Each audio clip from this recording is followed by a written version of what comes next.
He traveled in India, where Prabhupada was. He's the person having a dialogue with Prabhupada in the book Perfect Questions, Perfect Answers. Of course, being the person who's asking the questions that Prabhupada is responding to. He's managing the Bhaktivedanta Institute that he showed us pictures of. He's involved with so many things, like with alternate dispute resolution program within ISKCON. He's famous among ISKCON devotees as someone who makes things work amongst devotees, helping bring devotees together. And he's a wonderful person who basically probably all devotees like anyone who knows him, not just because he's likable, but also because he's very Krishna conscious. So I'll hand it over to you, Brahmatirtha Prabhu. Hare Krishna. Oh my, what an introduction. Well, I can say Atma, not only is he an attorney and an extreme loyalist, he's intelligent. He also gets things done, organizes, and is not afraid to enter into issues and get to the bottom of things. We need more people like you, Atma, so badly. We do. We'll have to clone you one day. So today we're going to talk about peace. And there's 17 people on now. Didn't realize we're that many. And we'll talk about a peace formula. In the Gita, we are on verse 2nd chapter, 39. Estate bukita sankaya budir yoge tvi iman shrinu budeya yukto yaya parta karma bandam parasyasi. Thus far, I've described the knowledge to you through analytical study. Now listen as I explained it in terms of working within fruitive results. O son of Prita, when you act in such knowledge, you can free yourself from the bondage of works. Now, what's going on here? Big picture. All of you have had this experience at some point where you are about to take an exam. You're in college, you're going for a licensing exam, you're about to take an exam. And all of a sudden you wonder, what am I doing here? Though usually you say it with some explicitive, what the blank am I doing here? Usually put a few explicitives. You can choose your own explicitive. I'm sure all of you can think of one that helps. So, and you wonder, what am I doing here? Why am I doing this? And should I really be doing this? And this is the same thing going on here. Arjuna is about to enter a nasty war. I mean, it's like the American Civil War. I study the American Civil War because I think it's a very good analog to the Kurukshetra War in certain regards. There were moral issues or brothers fighting brothers, family members on both sides. One side had had some semblance of a moral high ground. They wanted slavery to end. The other side also had some sense of America began with the motto in the Revolutionary War, "Don't tread on me." And the South had it, "Don't tread on me, don't step on everything." It wasn't just about slavery, it was just a component. So you have this battle, and I like the Civil War because it gives us a flavor of what the Battle of Kurukshetra was like. And at the Battle of Kurukshetra, Arjuna looks and sees his relatives and friends on both sides, throws down his arrows and starts crying. Now, If General Eisenhower during World War II went out to the battlefield, or General Marshall, or any of these famous generals, Nimitz, they went out there and they said, there are people on both sides. And I know some of the people on the other side. I don't want to fight them. I mean, we're fighting the Italians, the Germans. If I fight the Italians, he might have been thinking, I won't get a pizza anymore. This is not very good. So, and if he threw down his arrows and started crying, what would you think of such a general? But this is what happened. Arjuna threw down his arrows and he started crying. I mean, crying like, tears. I mean, and Krishna happened to be his chariot driver. And Krishna said to him, you're not behaving very well. And he chastised him and tried to wake him up. Then he starts explaining philosophy to him. And he gets up to this point of analytic study. And in this verse, it's a long purport. And if I read it a long purport at this time of day, I will put everyone to sleep. So I'm not going to read a long purport to you. I'll read a few sentences of it. But I once gave a class at the Krishna House in Gainesville, and I got the biggest compliment I've ever received after giving a class. I think knows this compliment. It's such a rare compliment that hardly anybody I know has given a class and gotten this compliment. It was a young man. He had just joined a couple of months ago. And he said to me, I really liked your class.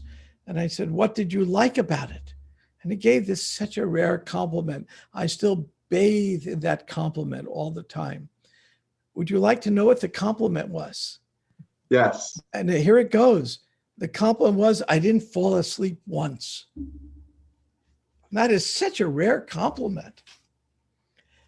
I mean, we begin our classes with the famous Krishna lullaby. Do you know what the Krishna lullaby is? The thing that you sing and people go to sleep. I'll sing it for you because I should have sang it to begin. Are you ready? The Krishna lullaby. Om Namo Bhagavate Vasudevaya. Om Namo Bhagavate Vasudevaya. Om Namo Bhagavate Vasudevaya. And then people go to sleep. So we try to avoid that. So here, Prabhupada, in a very elaborate and brilliant purport, which I'll let you for the most part read on your own, Prabhupada describes that Arjuna's proposal not to fight was based on sense gratification. Forgetting his prime duty, he wanted to cease fighting. He thought that by not killing his relatives, he would be happier than by enjoying the kingdom after conquering his cousins and brothers. In both ways, the basic principles were for sense gratification. Happiness derived from conquering them and happiness derived by seeing kinsmen alive are both based on sense gratification. In other words, happiness derived from conquering, ooh, I'm victorious. That's sense gratification. And happiness derived from not killing them and being with all his relatives. That's based on sense gratification. Krishna therefore wanted to explain to Arjuna that by killing the body of his grandfather, he was fighting his grandfather on the other side. Imagine that.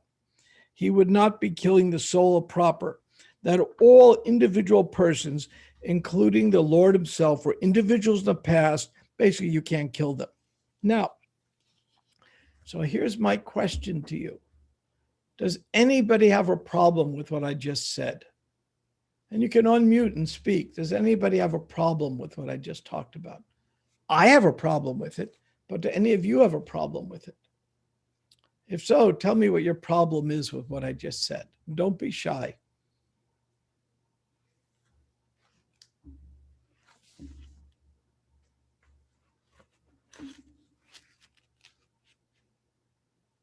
And nobody has a problem with what I just said. Hear it. I'll put it in other terms.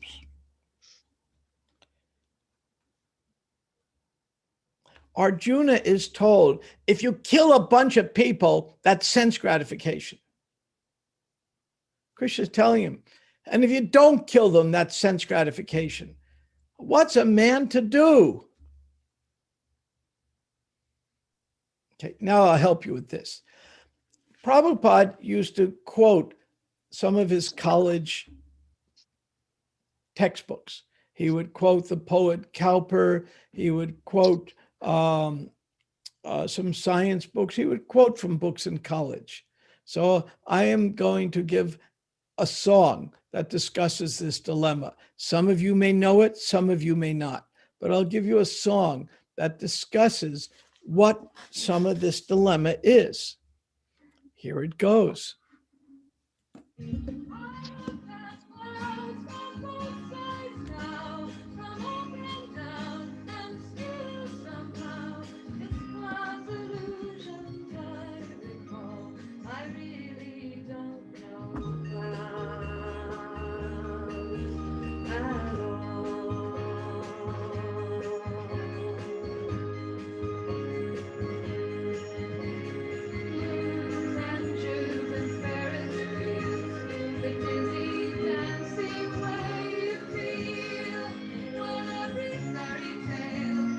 Okay. Does anybody recognize that song? Who recognizes? Yes, I do. What is it? I can't tell you the name, but I know it so well. Who wrote Both it? sides now. Who wrote it? I don't know. How about Carly Simon? I don't Nope. Nope. I heard the Percy Faith version. I don't know who originally Percy wrote it. Faith has a version. That was written by Joni Mitchell in the 60s and made popular by Judy Collins in 1967. I remember it well. Now, why would I play such a song? Because that song, the name of the song is Both Sides Now, and it's trying to see both sides of the argument. And it's an anti-war song, basically. And you go through each verse, and it takes you to, this was the middle of during the build-up to the Vietnam War. And it was a song written by Joni Mitchell, kind of against war. And it was kind of reflecting some of the very same sentiment discussed in this purport. And it's saying, well, if you do this, it doesn't work. And if you do that, it doesn't work. How can I see both sides? How can I reconcile it? Now, the song doesn't answer the question, but the song asks the same questions we discussed in a purport. So I'm trying to give it some relevance for the older folks among us who are familiar with 60s music. Popular music after the 60s doesn't count, we all know. So anyway, so then so here, and what made me think of the song is what Prabhupada said in a purport. In both ways, the basic principles were for sense gratification. It kind of made me think of it. Whatever he does is going to be sense gratification. Arjuna is bewildered. Now, I challenge you, what bothers you about this? Well, what bothers me is I come from a generation of peace and love. And I don't like war. I'm not a soldier by nature. I mean, I had army training, but I wasn't very good at it. In fact, I was terrible at it. Kshatriya somehow wasn't, I wasn't born in that body. I respect people who are. So what bothered me about this is, shouldn't we avoid fighting?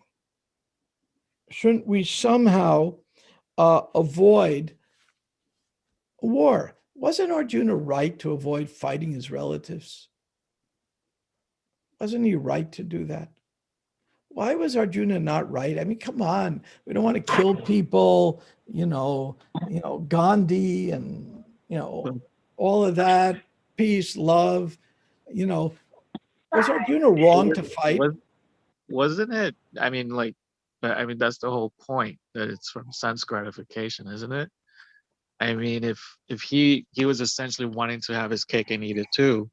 So it's not that he doesn't want to kill people, is that he doesn't want to have that.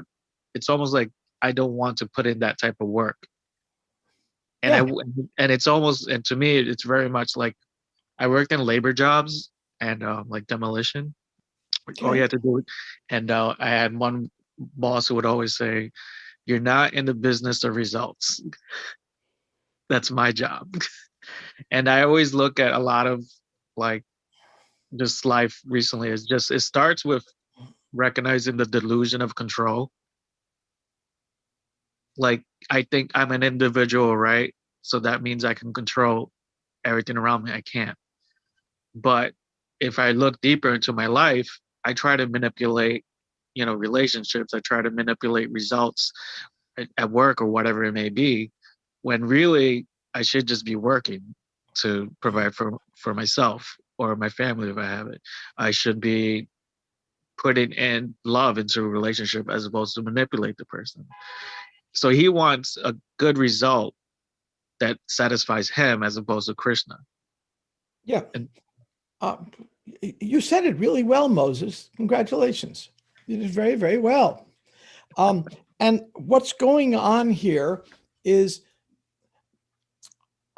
it's not, one thing is Krishna personally tried to mediate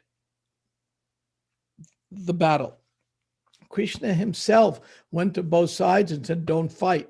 The Pandavas went to the other side and said, okay, look, we're Kshatriyas, we're supposed to rule. Give us one little village. We'll live there, won't bother anybody. We'll just keep the village, everyone happy, and we won't bother you. And we renounce the whole kingdom. They offered that. Krishna offered that, and they turned it down. They did everything to avoid a battle. Sometimes it's not possible. Take World War II. There was a lot of attempts. Chamberlain made peace with Hitler, but that peace lasted a very short time. It's one of the more foolish diplomatic moves. And there was a force of evil had arisen in Europe, and there was going to be a battle. We don't necessarily like these things, but sometimes it happens. So there's an interesting history in India. The history of India up until the last hundreds of years, there was very few, if any, religious battles. You had Muslims come, you had Buddhist, the empire converted by Ashoka to Buddhism. They had very little, they had political fights, but not religious fights because it was a place of tolerance. So India had a certain tolerance when Alexander the Great came to India. He said, this is a land I want to learn from, not conquer. But he proceeded to conquer it because that was his nature. Krishna says in the Gita, what good does repression do? And Alexander the Great certainly followed that sloka. And he went to conquer India. But his journalist writes, when they were having battles in India, the farmers could be plowing the field next to the battlefield, and there was no collateral damage. Maybe he has to duck from a stray arrow, but no one would ever think to bother them because fighting was for fighters. And if you weren't a fighter, you left them alone. There was no Sherman's march to the sea where he destroyed everything between Atlanta and the Atlantic Ocean. You don't have carpet bombing that the Americans did in Germany. You don't have that kind of thing in the fighting, but sometimes fighting happens. And Krishna is saying here, these are one of those fights where you may have to do it. And this is a very, very important point. You're doing it because you're doing it for me. And the whole point is not to fight or not to fight. The point is to do things for Krishna. And that's all Krishna's saying here. But some people wonder, why would Krishna tell someone to fight? Well, if you study the Mahabharata story, it's one of those circumstances where it just had to happen. And at the very beginning, when Sanjay is looking on the battlefield and he's telling Dhritarashtra what's going on, and it's Sanjay understood that it was already predicted who is going to live and who is going to die. The battle sometimes it has to go on. But later on, Krishna says something very interesting. A little later in this same chapter. May I ask a question? Yes, please. I love the idea. My name is Lata, and would you say that because Krishna is who he is, we are never to question anything that Krishna puts before us? I'd say the opposite. You're to question a lot of things. When I read the Gita and Krishna says, I'm the taste of water, I don't question if Krishna's a taste of water because I've gotten past that. I understand who Krishna is and we can discuss why I claim to understand that. But I wonder, how can Krishna be the taste of water? And Prabhupada said, we ought to speculate on how things happen. How is it this way? But we can accept what Krishna says and still question. And Prabhupada told me every time I saw him, he said, ask a lot of questions. So just to blindly accept means we'll blindly reject. So we have a brain, and human beings have an analytical brain. We're talking about in this verse, Sankhya philosophy. It's very analytical. We have a good brain. And if we don't use it in Krishna's service, then we're cheaters. We have something useful and we're not using it for Krishna, or we become fanatics. And Prabhupada said religion without philosophy is either sentiment or, in the extreme case, fanaticism. And we don't want fanatics. So you said we should accept it, but we can still question it. Both. Well, you don't even have to accept it. You get a point where you accept it. Now, let me ask you, have you had dinner yet tonight? Yes. Okay. Are you full now? Too full. Okay. So you had a good dinner and you're too full. Okay. Now, so you've had dinner and you're full. Does anybody on this call need to tell you that you're full, or you know it? I know it. Great. So therefore, as you get to study and practice and especially chant, you get to know things about Krishna you didn't know before. You raise your consciousness. You come more to the mode of goodness. The mode of goodness gives us knowledge. And you know certain things, just like you know you're full. You know, yeah, I finally crossed the threshold. I understand that Krishna's invested in this holy name. The holy name's not different than him. But I still don't understand certain aspects. I don't understand a lot of things. And our whole life is going to be like that. We're not God. There's so much we're not going to know. Does that answer your question, or you have something more you want to ask? I don't mind. It's a good question. After that answer, I feel as full as after my dinner. Oh, that's very good. Okay. I'm glad. And you've asked a very relevant question. So Krishna goes, now we're talking about a battle here. Then this is Krishna telling Arjuna to fight. Then at the end of the chapter, it gets really curious. I'm going to read you a verse or two because it's so curious what happens. There's a lot of this in the Gita. We have these twists and turns. It's like, you read a good mystery novel. It has these twists and turns in it. And the Gita, to me, is like a good mystery novel. Okay. Krishna says, one who is not connected with the Supreme can neither have transcendental intelligence nor a steady mind, without which there is no possibility of peace. And how can there be happiness without peace? And Krishna goes on to say,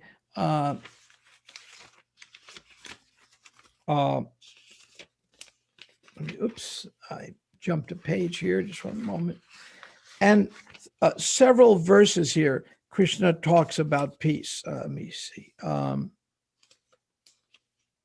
Here it is. A person who is not disturbed by the incessant flow of desires that enter like rivers into the ocean, which is ever being filled, but always still, can alone achieve peace, and not the man or woman who strives to satisfy such desires. Krishna again mentions peace again. A person who's given up all desires for sense gratification, who lives free from desires, who has given up all sense of proprietorship, owning anything, devoid of false ego. Oh, Krishna, one day let me be devoid of false ego. He alone can attain real peace. So Krishna ends this chapter with the ultimate peace formula. So look at this paradox here. On one hand, Krishna is telling Arjuna to fight. On the other hand, he says by fighting, that will be the peace formula. To me, that is so amazing. Now, can somebody tell me what a paradox is? Well, one paradox would be two opposite things are both true. Yeah, a self-contradictory statement.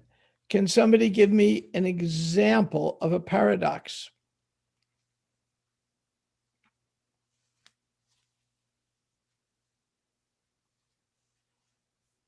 Give me an example. It's all over the place. I have some examples on my screen, but I have one. Yes, go on. Well, I mean, really, you've been asking about it already, so it's kind of easy. That the formula for peace is to basically be to understand how Krishna is the supreme personality of Godhead, the controller of everything. He's the friend of everyone, etc. And then at the same time, if that's how you become peaceful. And then so if you really understand Krishna well, then in certain situations like Arjuna's here, the way to become peaceful is to fight. Yes, that is part of the paradox. And there's another paradox. I mean, there's so many. Here,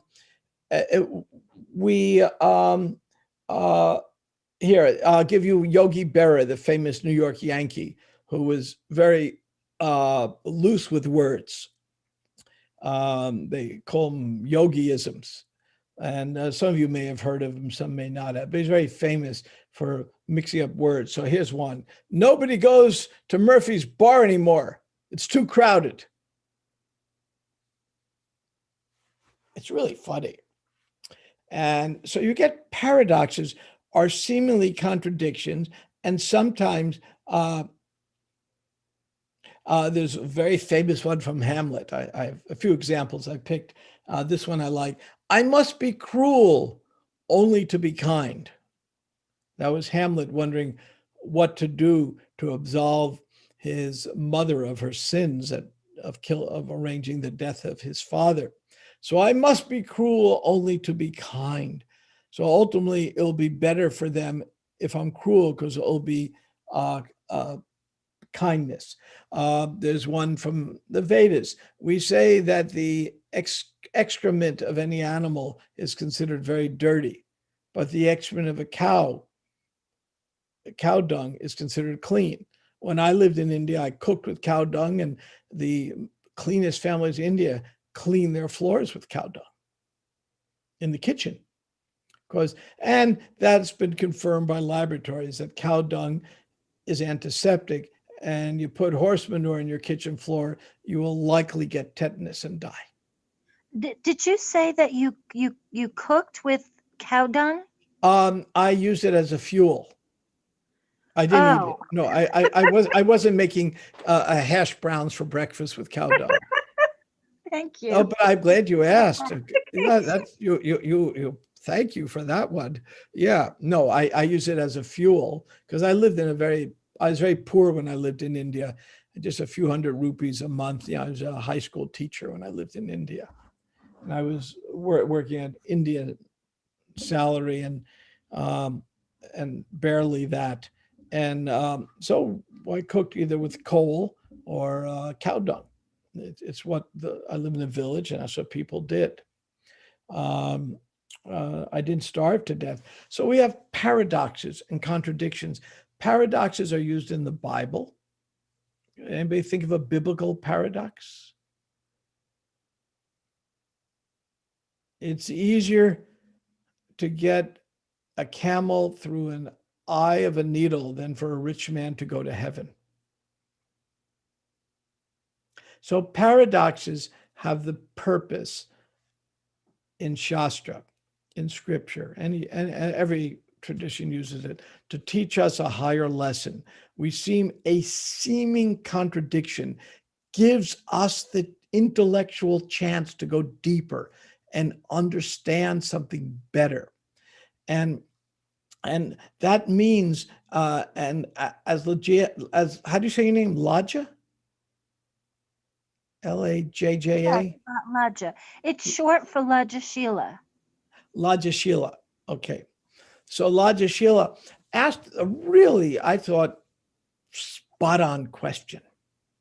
And do we need to accept first before we can understand? And Prabhupada's solution to it was incremental. You understand something, and then when you do, you accept it, and then you understand something more. But it's step-by-step process. Prabhupada said, I counted it, and then I gave up counting at 150. When Prabhupada says something 150 times, you can assume he means it. 150 times, at least. And he said, Krishna consciousness is a gradual process. That means we have to move ahead. And later on in this chapter, it's very interesting because Krishna says something I didn't expect Krishna to say in this introductory chapter. This is chapter 2 of the Gita. It's really a lot of it's just setting the stage for the rest of it. And then Krishna says something twice in this chapter. And if Krishna's saying it twice in this chapter, it must mean something important. He says peace 3 times. This is the peace formula. It seems on the battlefield, it's the peace formula. That's a paradox. That's the paradox we're talking about. How can you have a peace formula on a battlefield? This is something Gandhi struggled with because he considered the Gita the ultimate book of peace, but he didn't believe in any fighting ever. And he was struggling with that. He had trouble with that. I mean, I'm reflecting Gandhi's own writings on this. So here's what Krishna says. Very interesting to include it so early in the Gita. When your mind is no longer disturbed by the flowery language of the Vedas, remain fixed in self-realization, then you have attained the divine consciousness. And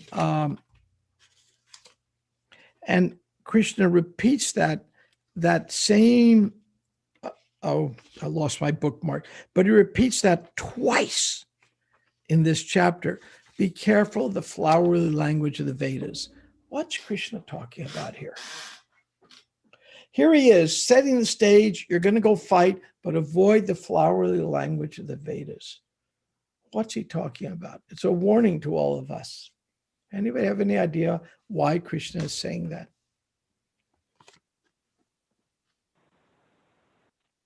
Something like avoid doing things for the purpose, for the sake of your own pleasure. Gail, you're hitting it. Every time I give a class, you always make a good point. You always do. You're good at that. And also, what Krishna is warning us to do is not be, and I'll use this word, punctilious. What that means is too much attention to detail. Now, the Vedas, when Vedavyas, who compiled this Vedic literature, and before he wrote the Bhagavatam, Vedavyas was depressed. He was very depressed. And Krishna, Narada Muni, Vedavyas guru, came to him and says, why are you depressed? Have you insulted women? Did you do this? The kind of things that, we feel guilty or horrible about, and we get depressed. He says, why are you so depressed? I mean, he offered him some Prozac. No, I guess not. But anyway, maybe Wellbutrin was needed. I'm not speaking down on these medicines. Some people may need it and it can be helpful. But Vedavyas wasn't looking for Prozac or Wellbutrin. He was looking for Lexapro. No, okay. So what he was looking for, he was depressed, and Narada Muni tried to probe with him, why was he depressed? And Vedavyas said, I can't figure it out. And then Narada Muni turned to him and said, I'll tell you why you're depressed. Now, let's say one of you was really depressed, and somebody could walk up and tell you exactly why you're in your funk. Wow, wouldn't that be cool? I mean, all of us at some point have been down about something. Imagine someone could get to the bottom of it in a moment and tell us what to do to get out of it. That was where Vedavyas was. And he said, you're depressed. Why? Because you've given what's called karma kanda. You've given the flowery language of the Vedas, how you can use the Vedas to improve your sense gratification, and left out the essence. So for Krishna to be saying this to Arjuna, Arjuna was using arguments that were from the flowery language of the Vedas. How if I do this, I'll get a sinful reaction. If I do that, I'll get a sinful reaction. How to maximize my enjoyment by minimizing my sinful reaction. And Krishna says, give up all this flowery language. Let's get to the essence. And again, this takes us to the theme I said at the very beginning. Imagine you're about to take the most important exam of your life. And you say, why the hell am I here? Why am I here? So Arjuna is about to do the biggest battle of his life, and he has some doubts. And so Krishna only has 30 minutes to clear up his doubts, because the Gita takes place. It's a 30-minute conversation. And when these battles began, there was no fighting allowed. They had very strict rules until the conch shells blow. And then when the conch shells blow, the armies line up and get ready to fight. The conch shells had already blown when the Gita begins. So there was only 30 minutes to get to the truth. That's why the Gita is so cool. You get to the bottom of it right away. You get to the essence of it. So, and Krishna then is telling Arjuna, give up this sense of karma kanda, meaning using the Vedas for your sense gratification. Get down to the real essence. And the real essence is serve me. And I didn't want this battle, but it has to be. So now I want you to serve me by doing what your duty is to be a fighter. So that's some of what's going on. I want to stop here to see if there are any questions, comments, or anybody still awake. I haven't fallen asleep yet. Oh, I've received that compliment again. You've made my day.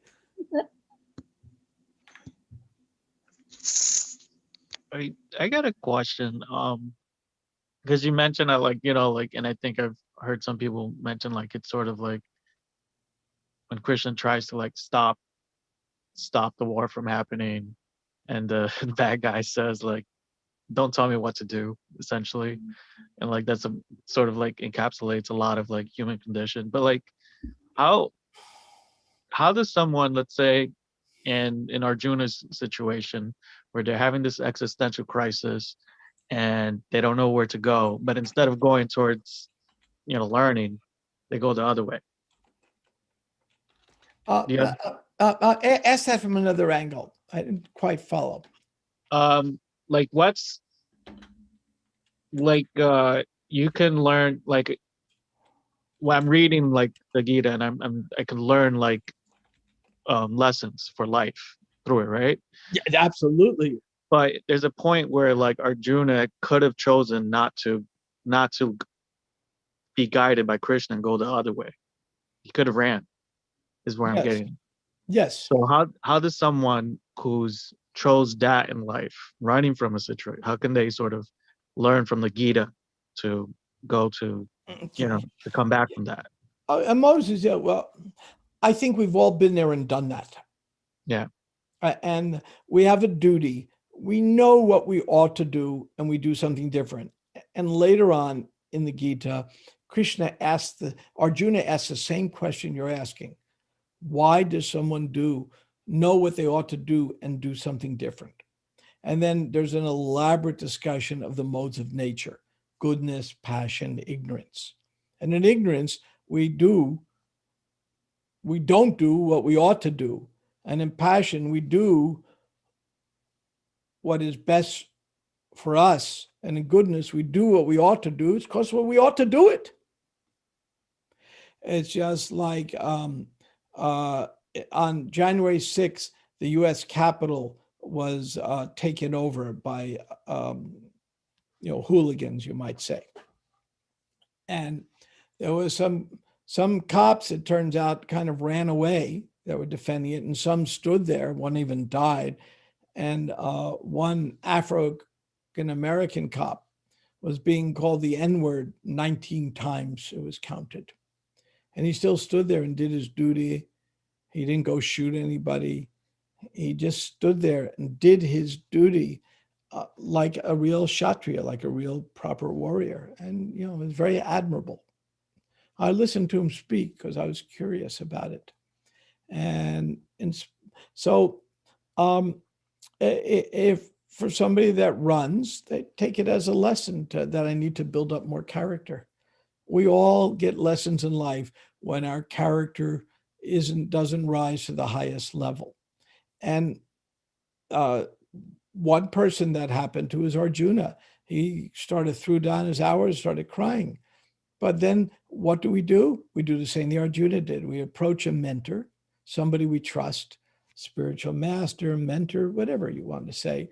And we say, gee, I didn't really rise to the occasion as I'd like to. What can I do to build up my character? Just like you do, Moses, destruction of buildings, which, by the way, sounds like a heck of a lot of fun. But anyway, I could see getting into that. Get rid of all the passions. My gosh, you have a fun job. Anyway, so here you are working a wrecking ball, doing whatever you do. But how do you learn that? You approach somebody who can teach you. And when you make a mistake, oops, I knocked down the wrong building, then you go to your teacher and you take some lessons. How do you do it? We had a surgeon in Tampa nearby me who cut off somebody. Somebody had gangrene on their foot, and the surgeon's job was to amputate their foot so their other foot would work. They've still one good foot. And the surgeon cut off the wrong foot. So now this person had no feet because he still had to remove the bad foot. I mean, it would kill him. So he went from 1.5 feet to no feet. Now, that's a terrible thing. And the surgeon, of course, was the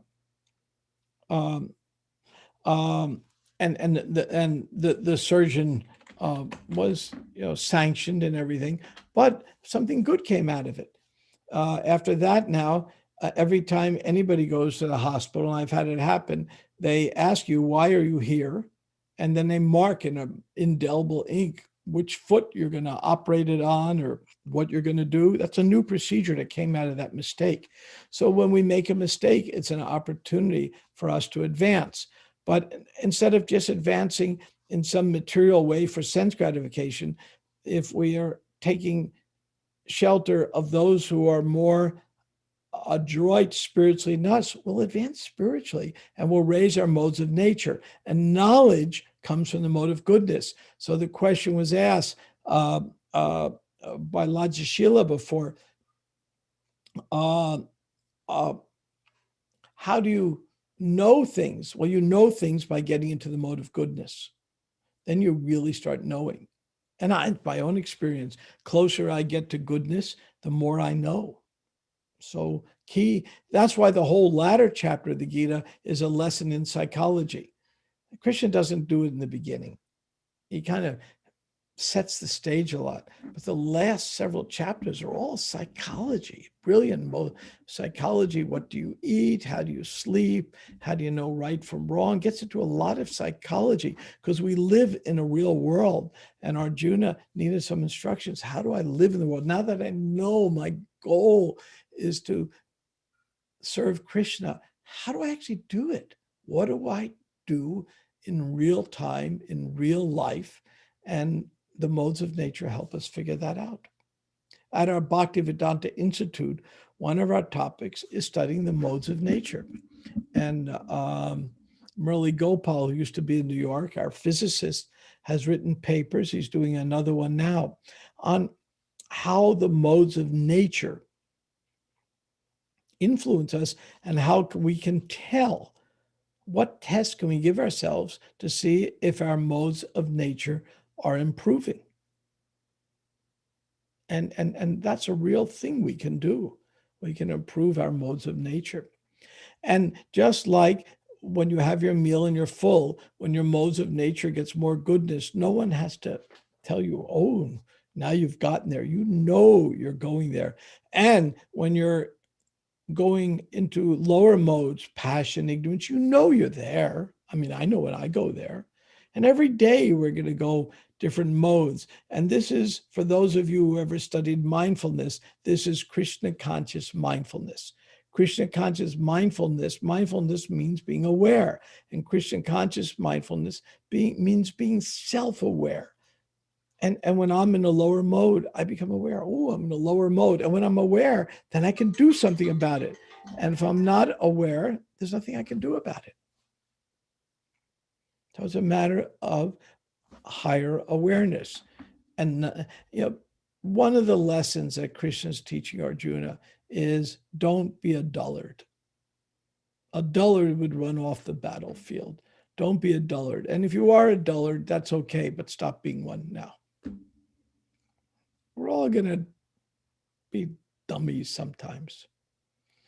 Any other questions? Yes. Yes, I have one. Oh, Hare Krishna. Speaking, you mentioned how you were referring to the verse, men of small knowledge are very much attached to the flowery words of the Vedas. Yes. And so that verse, it continues, which recommend various fruitive activities for elevation to heavenly planets, result in good birth, power, and so forth. Being desirous of sense gratification and opulent life, they say that there's nothing more than this. And Prabhu, you had asked what is, if people have an idea of a way they can express what that means in their own words. So I have I'll do that and then ask my question. So a couple of ways that I would express what that means. One is valuing form over substance. Another would be missing the principle or the intention behind the instruction upon which the instruction is based. So my question is, some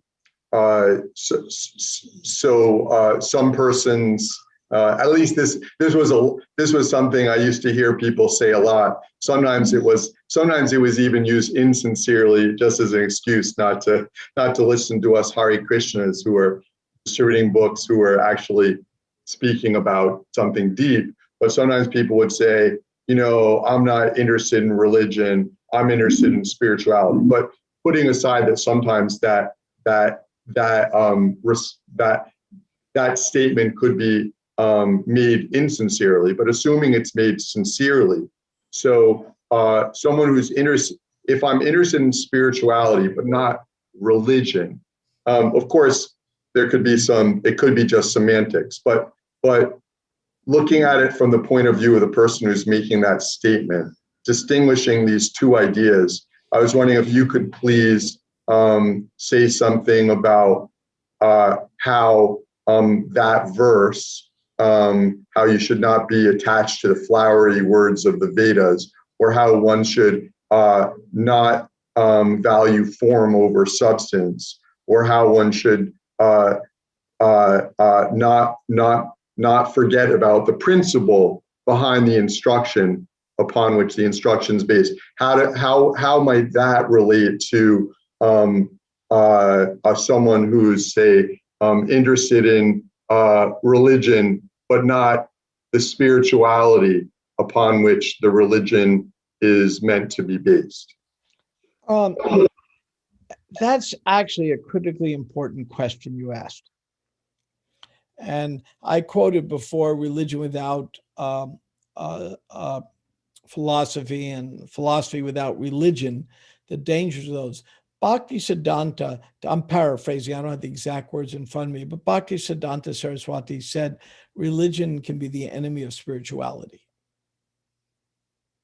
And that's the flowery language of the Vedas. So religion is an envelope. Like we have an envelope, it gives us boundaries to stay in. But when religion becomes an anchor, it gets terrible. I'll tell you a story Prabhupada tells. There was once a sadhu, some of you may have heard this, a very saintly person who people admired. And he went to take a bath in a holy river, and he put his shoes at the bank of the river. And a lot of people were going in. So he wanted to, and the shoes all look alike. So he put a mud ball in his shoe. So when he got out of the river, he could distinguish, oh, my shoes are the one with the mud ball in it. He didn't want to take someone else's shoes. So people saw him go in the river and he said, oh, the saintly person put a mud ball in the river, in his shoe. So everyone put mud balls in their shoes. So that's the kind of religion, that's flowery language of the Vedas that we could do without. I'll give you another more modern example.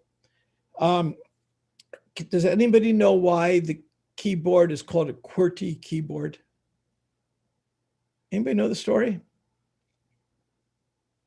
There's an example of a tradition with no purpose anymore.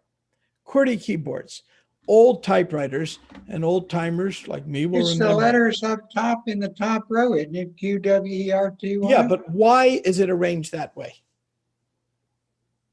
It's very inefficient. Imagine under the finger, that's your strongest finger in the whole body. For most people are right-handed. So assuming you're right-handed, the strongest finger is your index finger, your right hand, and you hit the J. How often do you type somebody's a jerk? I mean, there's not that many J words, you know, unless you're a New Yorker, then you call everyone a jerk. So maybe that's why, but no, that's not why. Why would the finger that's easiest to use be on the J, and the finger that's hardest to use, your left hand pinky, be on the A? It makes no sense, except for one reason. Anybody know? People don't know. Everyone uses a QWERTY keyboard. No one knows. The early typewriters, before any electric typewriter, had levers with the letter on the end, and you type and the levers would pop up.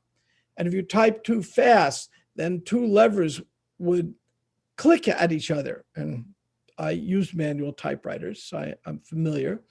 And they'd get stuck. You have to stop and pull the levers apart. So in order to force people to type inefficiently and slower, they designed a keyboard that is intentionally inefficient.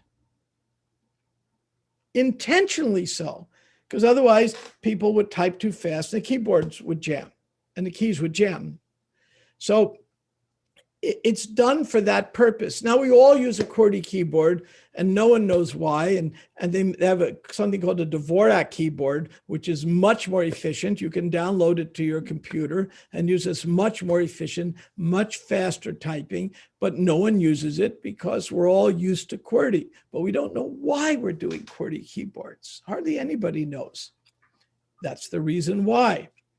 So you can see sometimes religious rituals can become like that. They can be very useful to guide us. We don't want to, Rupa Goswami says there are two things that can hurt our devotional service. One is ignoring the religious rituals, and the other is becoming too attached to them. So if somebody gets involved in a punctilious way with doing every ritual but doesn't know why, because it's for Krishna, then their spiritual life is going to be very weak. They may be very religious, but they're very weak spiritually.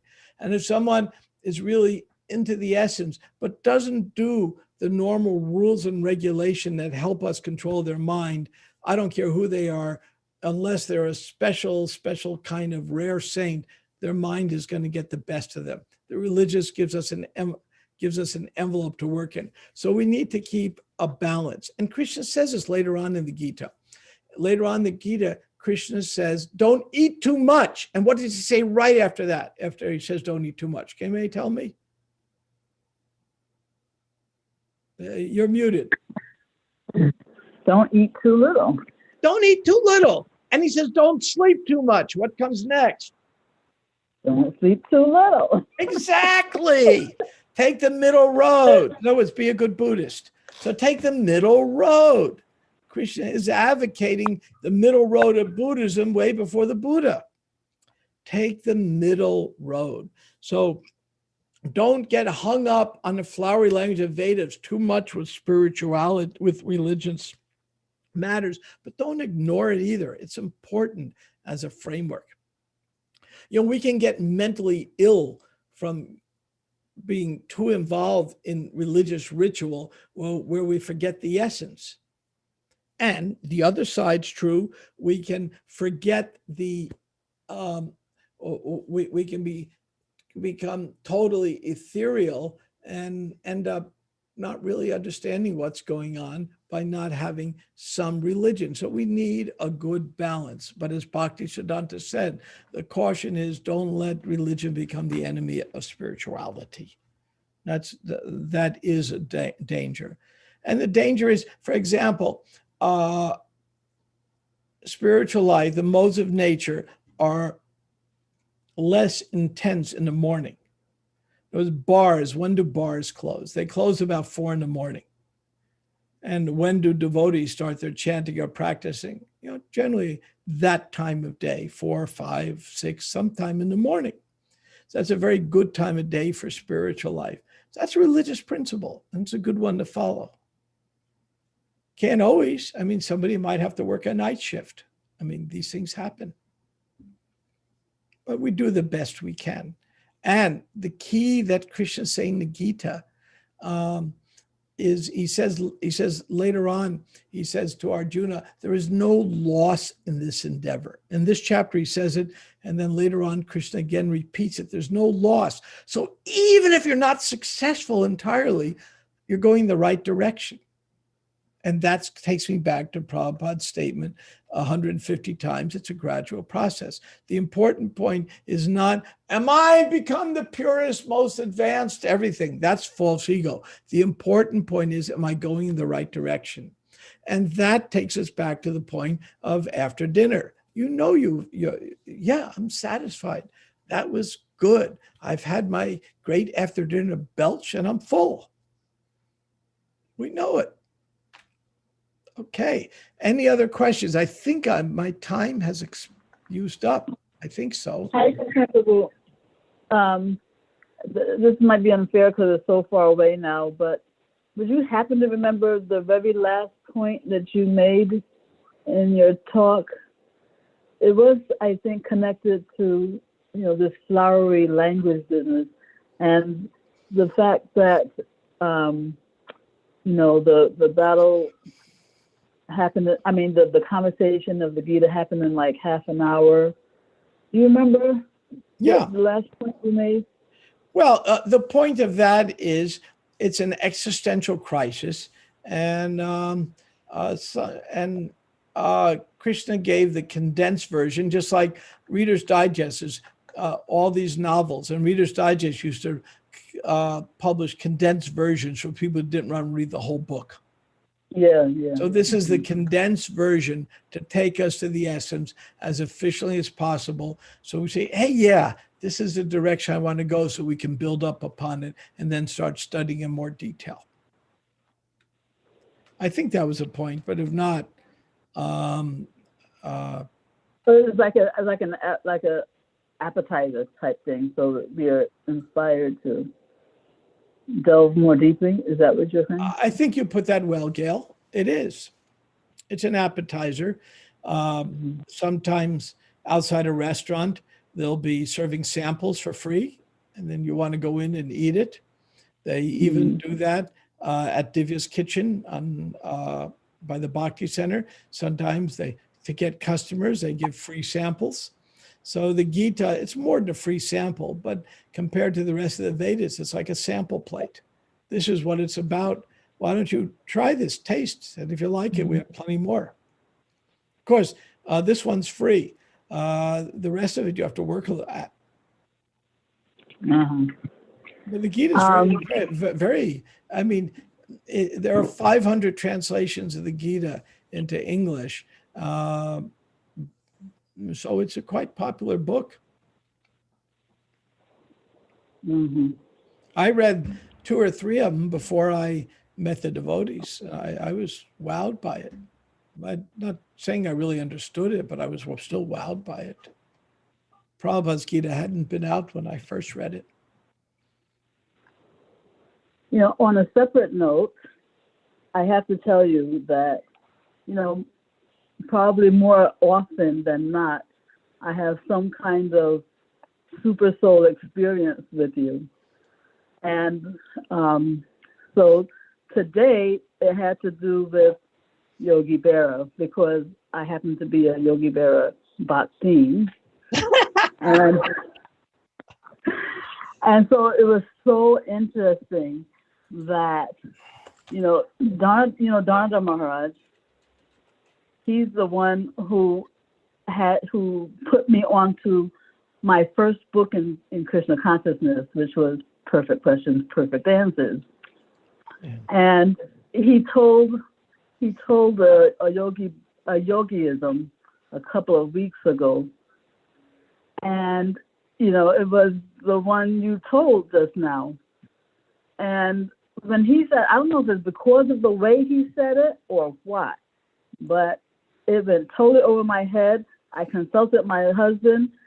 He couldn't understand it either. I don't know if it was the way he put it or what, or if it was like a Yudhisthira and Bhishma thing where I just had to go to the right person. But you said it. Nobody goes to Murphy's Bar anymore. It's too crowded, and it was, effortless. So I can't wait to go back to him and let him know that that I had to speak to you to get it. Yogi Berra was, he just had a way with words. One of his famous was, this is like deja vu all over again. Of course, deja vu means all over again. Yeah. So he had a lot. He said, when you get to a fork in the road, take it. Yeah. He just had a way of messing up words that was unique. And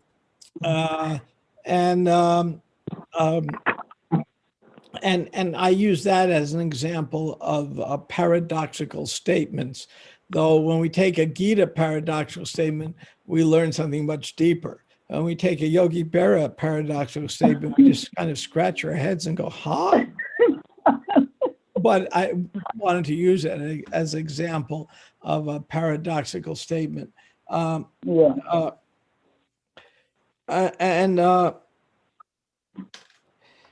So any other questions, comments? Atmaji? Yeah, Peru, when did you first read the Bhagavad Gita? Which Bhagavad Gita was it?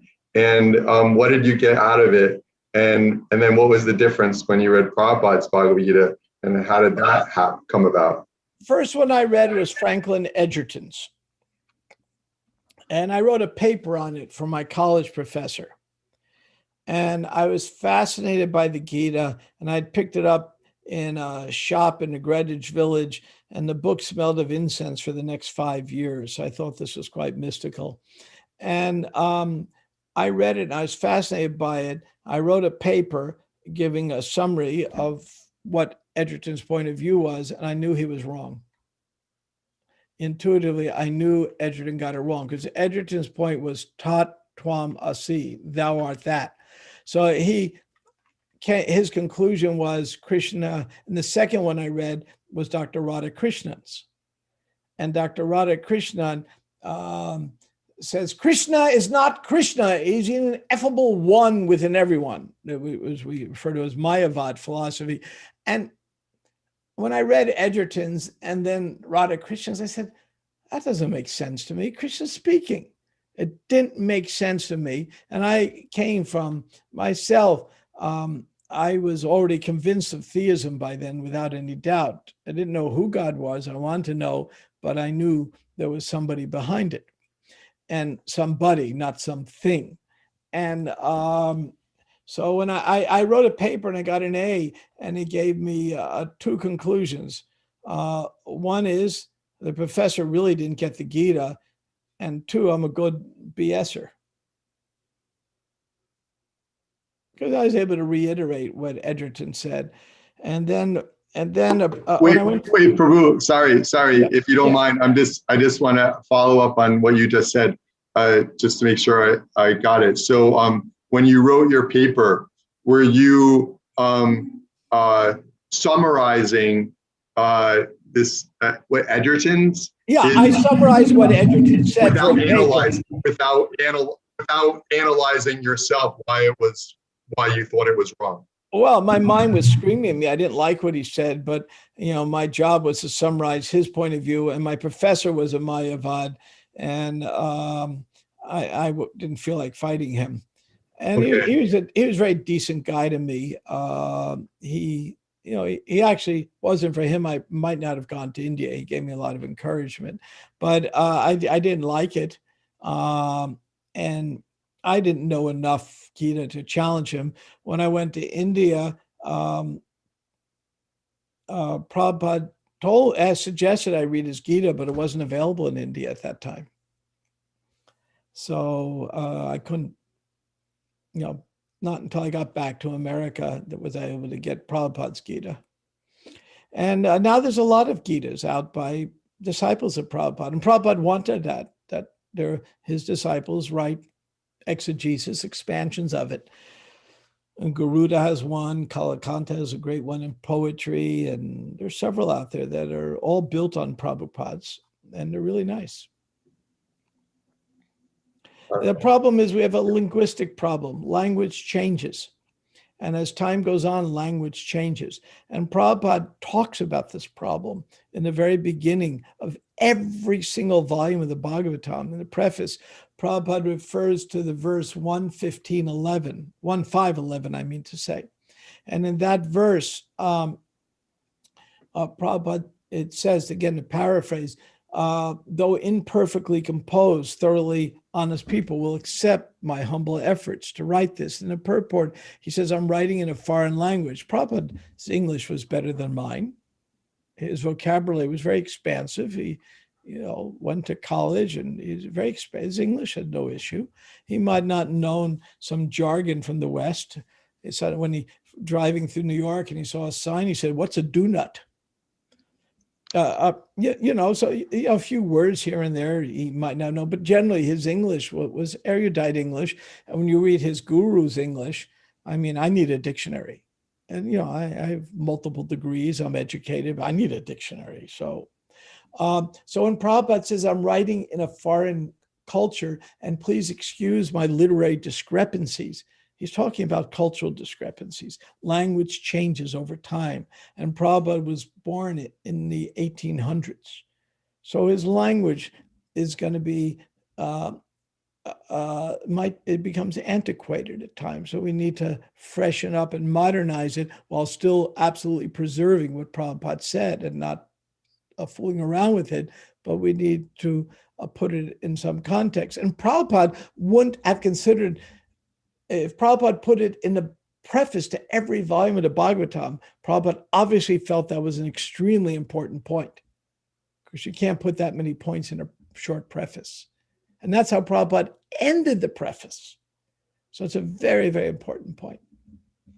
So, for example, right now, if I am speaking in modern 21st century English, and I'll use gender neutral language. Well, he or she said this. When I grew up, there was no such thing. There was only the paternal language, is only he. Language changes over time. It does. And Prabhupada sometimes speaks in a language that comes from 1800s language, Scottish Church College, Victorian. So Prabhupada expected us to be able to present it in a modern cultural way without fooling around with what he's saying.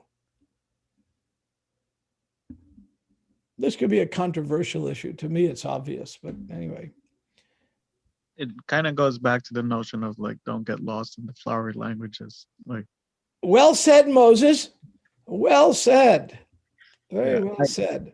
I like because I do poetry too, and like whenever you read it, there's always like a good intro into like, this is not going to be what it truly is, because English is such a weird. It's not. There's English in certain aspects is just limited compared to others. Especially compared to language like Sanskrit. And you Yeah. can tell how limited language is by the tenses. For example, in Latin, you have more tenses than we have in English. And then the very simple language, like primitive languages, like Aboriginal languages don't have as many tenses. They won't have a perfect tense. I have had this. These Right. tenses don't exist. Present, past, perfect tense. We have these in English. When you get to Latin, you have more. When you get to Sanskrit, then you get into a whole science of it. So and when we want to get into fine details of philosophy, we sometimes English can be restrictive. Yet Prabhupada's brilliance, absolute brilliance, he could take these complex philosophical points and presented even with the limitations that English provides us. And that was one of the most amazing things when I first started listening to Prabhupada, understood his ability to take complex things and present it even in this language, which has some ability to do philosophy, but not the utmost ability in our language. And Prabhupada would still convey the points. I'm still amazed by that. Okay. Any other final questions? Or I think 7 o'clock is the time to stop. It's a big honor and privilege to be speaking at 26 2nd Avenue, as we like to say, where it all began. And your loyalty to keeping the program going during these COVID times, my hat off to you at your footsies. I thank you very much. It's really, really, I mean, I'm grateful from the core of my heart that you're able to pull this off. And with that, without further ado, I think I'm supposed to end now. Thank you very much. Hare Krishna. Hare Krishna. Hare Krishna. Thank you very much. If everyone, if anyone would like to unmute yourself and then join me in expressing appreciation for His grace, Brahmatirtha Prabhu, now is a great time. Haribol! Brahmatirtha Prabhu ki jai! Jai Gaura Premanandi, Srila Prabhupada.